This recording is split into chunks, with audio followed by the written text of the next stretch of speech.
Nothing in this podcast is meant for medical advice. Please discuss your own healthcare with your healthcare providers. Thank you. Welcome to your B-side, your midlife metamorphosis. I'm your host, Dr. Amy Lindsey. Midlife is not a crisis, it's a catalyst to your best life. Join me each week for a dose of mental, physical, and spiritual health, life, grief, adventure, and opportunity. It's time to flip the record over. I was crying frozen tears standing on top of Mount Kilimanjaro at 19,341 feet. The thin air was so thin I could hardly breathe, yet I felt like somehow it was lifting me up off of the snow. That's how exhilarating that experience was. I felt so overwhelmed with joy.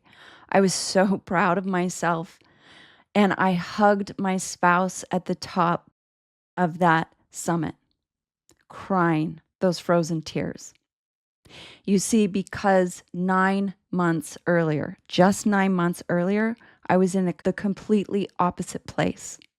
I was in a deep, dark hole of depression following my second hip replacement at age 48. I was sitting in what I like to call blue chair. It was a recliner with my leg elevated and my walker and my cane next to me, my assisted walking devices. And I had been sitting in that chair for weeks, recovering slowly. It seemed to take so much longer than the first hip replacement that I had. And it took this hip replacement to make me stop. At the time, I had been running myself ragged, burning myself out, running a medical practice, being a mother, running another restaurant bar business, being full-time married, doing all the things, being so busy and burnt out and stressed out all the time. In fact, my life was so packed and I was so busy hustling that I scheduled my hip replacement during the holidays because I knew I would have some time off. So instead of enjoying the holidays, I scheduled my hip replacement so that I wouldn't have to take too much time off work. But here's what happened. My recovery was so much longer than I thought it would be. And I was forced to stop. It was like I had this giant wall in front of me, and there was no getting around it. There was no climbing, digging a hole under it. There was no climbing up and over. There was no cutting a door through it. This wall of depression and I would sit together in that living room for weeks. But here's what happened. It was in this pause. It was in this silence, in this stop doing of so many things that I finally heard it. I heard my own voice, the voice of my own spirit, of my own soul. And it came in the form of my 10-year-old little girl self who had had a childhood dream to climb Mount Kilimanjaro in Africa. And she shows up and she says, "Remember we wanted to climb Mount Kilimanjaro?" And I thought, asshole, I'm literally sitting here with my leg elevated and my cane, my assisted walking device next to me, wondering if I'm going to be able to walk normally and naturally again like I did, if I'm going to be able to be strong enough to do some of the physical activities that I could do. I was wondering even if my mental health had the capacity to continue running my medical practice. How on earth could I help other people if I felt like I couldn't help myself? And here's this asshole 10-year-old voice of myself that reminded me that I had wanted to climb Mount Kilimanjaro. And here's what happened. I made a choice. I decided to go for it. I made a choice in that moment that I was going to climb Mount Kilimanjaro. I created a much bigger problem for myself and my life and my health, called Kilimanjaro. Up until that point, it was all just one day at a time. Am I going to do my PT, my physical therapy? Do I want to do my physical therapy? Do I feel like doing my physical therapy? How am I getting through every day? And when I created that bigger problem, climbing Mount Kilimanjaro, boy, I got to tell you, every day I woke up with that in my head. Every day. I started researching Kilimanjaro. I started researching touring companies. I texted my spouse from upstairs and he was downstairs, and I said, "Hey, you want to climb Mount Kilimanjaro with me?" He said, "Sure," instantly. And I thought, wow, that was fast. And I kept researching on my laptop and finding how and when and what company we were going to go with and what dates we were going to go by and what would be the best time to go. And I was doing research, and he writes me back and he says, "Wait, where is Kilimanjaro?" And I said, "Africa." "Great. How tall is that mountain?" I said, 19,341 feet. He said, "Oh boy. Okay. Yep. Still doing it. Let's do it. We got it." And I signed us up. I found the company. I found a full moon climb because I wanted to climb that mountain by the light of the full moon. And I booked that. And then every day after that, I woke up with that in my head. And every day that became my commitment and my motivation to get me out of that chair and to get me walking again, to get me compliant with my physical therapy, to make sure it wasn't a question if I was doing my physical therapy, but of course I was doing my physical therapy, because now this mountain was symbolic of my life, that I wasn't just physically getting up out of the chair, mentally and spiritually I was getting up out of the chair. And you see, this is what happens in midlife. So in midlife, we go through hormone changes. Everybody knows it. Everybody's aware of menopause. But I'm here to tell you that I support people, all genders, in midlife. And it is not just about menopause. We've got perimenopause, which is over a decade. A lot of people think of menopause as this 6-month to 2-year process with hot flashes and missed periods and a lot of weird things happening. Weird for lack of a better word right now. And I will go into this a lot more in a future episode.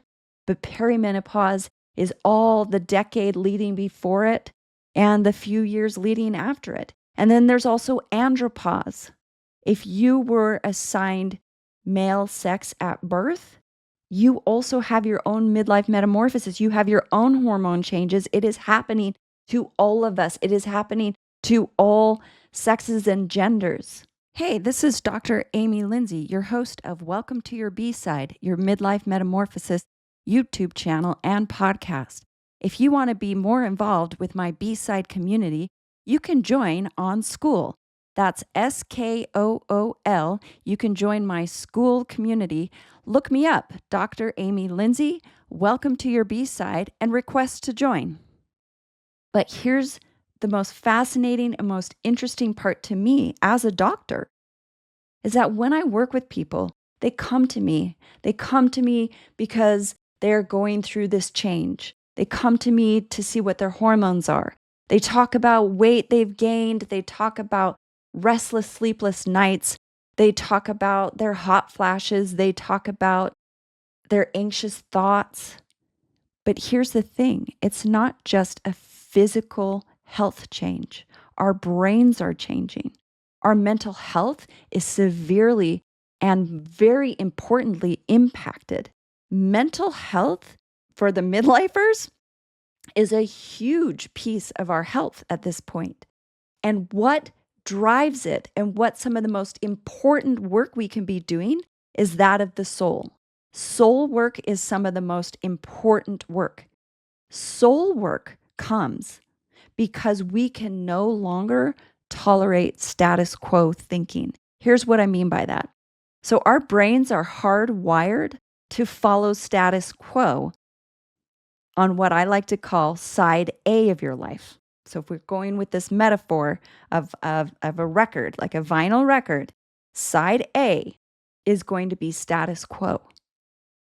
Now, whether you conform or rebel to status quo, it's still in the back of your mind. You are still following script. Your choices are either in rebellion or in conformity to this status quo, but you are still making choices that maybe didn't come from deep down inside of you.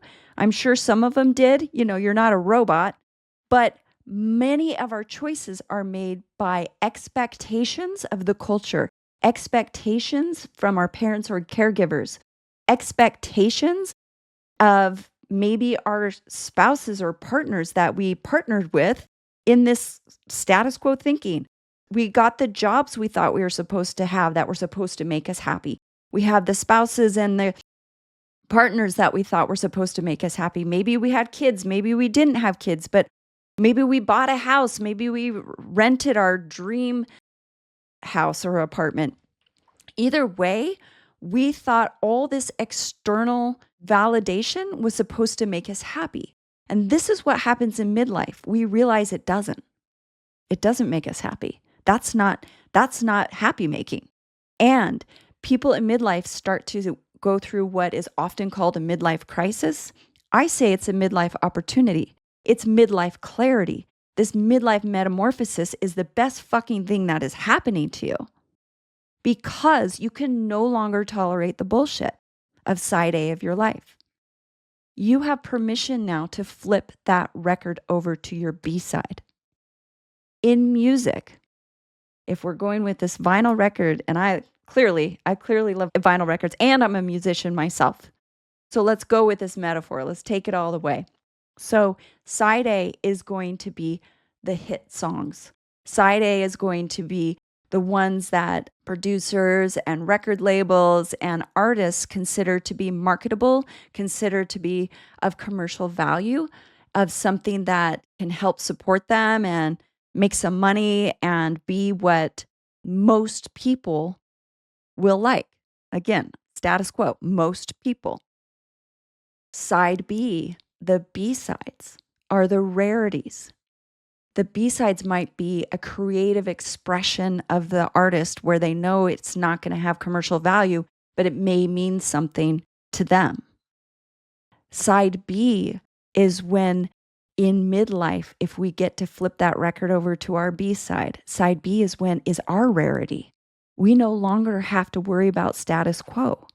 We have the privilege now to be our creative selves, to have the life that we want. We put that needle down on that first song, on our first song on side B, and we get to choose. We get to choose what the second half of our life is.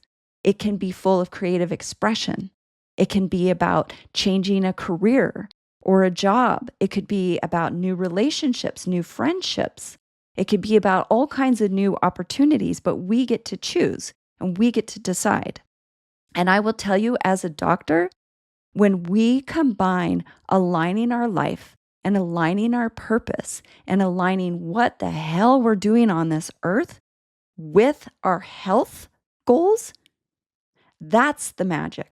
That's when our physical health gets in line. That's when our mental health goes from suffering less and feeling more energized and joyful and at peace. Because stress is one of the biggest killers out there. It impacts so many systems in our bodies, and regardless of what kind of physical health conditions that we may have, the stress will always make it worse. The stress will always make it worse. And I'm not talking about that good kind of stress that you need every once in a while to give you that boost to get through a situation or to survive in a way you need to. But we have chronic stress. And part of this chronic stress is not living the lives we are meant to live. And we can feel it in our bodies.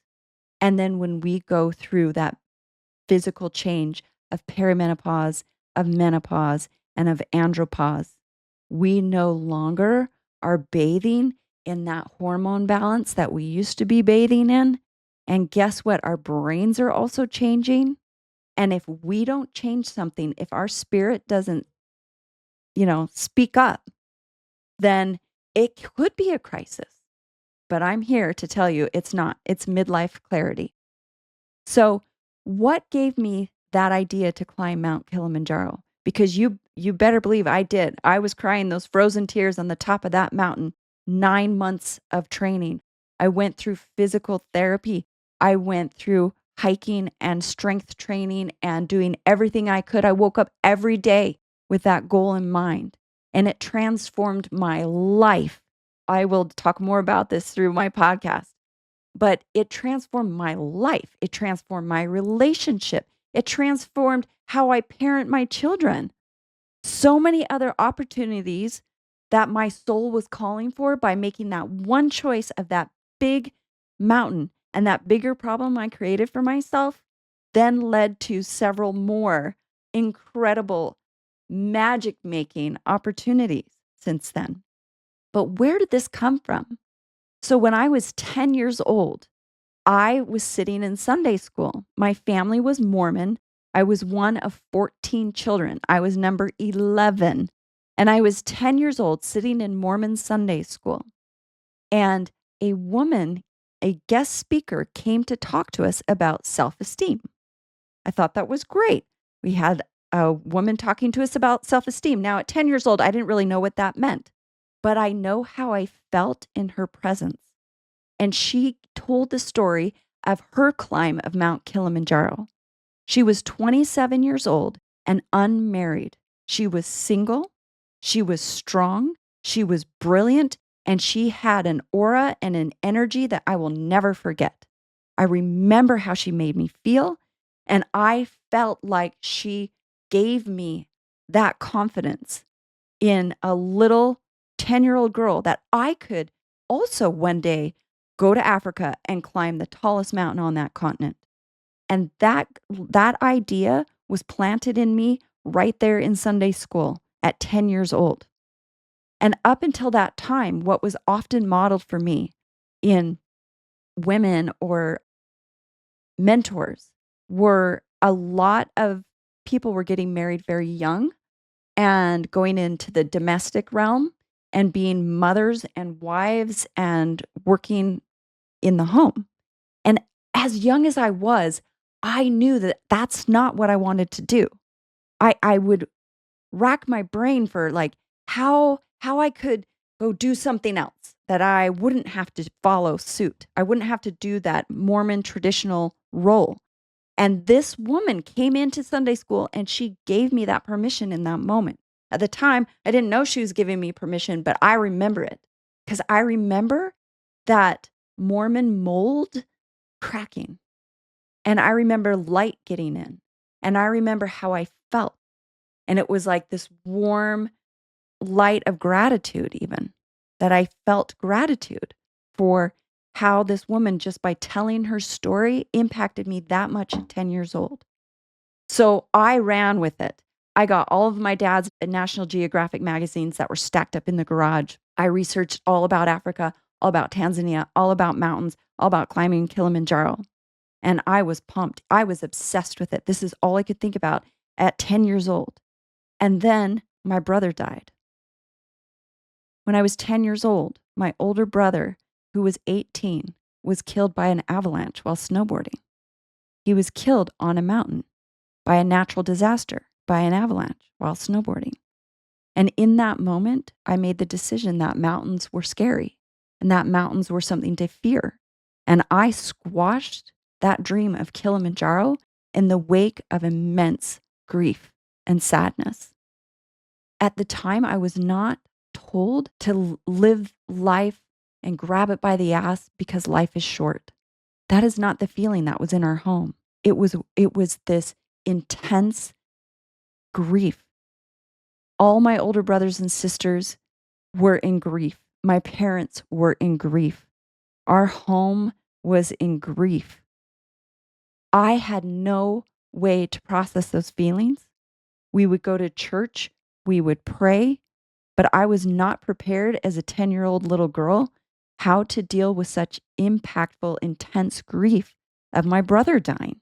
But I do remember completely putting Kilimanjaro on the back burner. And it wasn't until I sat long enough in that recovery from my hip replacement, that I sat long enough that I paused. I like to think of menopause, perimenopause, andropause. Maybe if we paused more, we would hear that voice inside of each one of us. Because you may not want to climb a mountain like me, but you do have a mountain.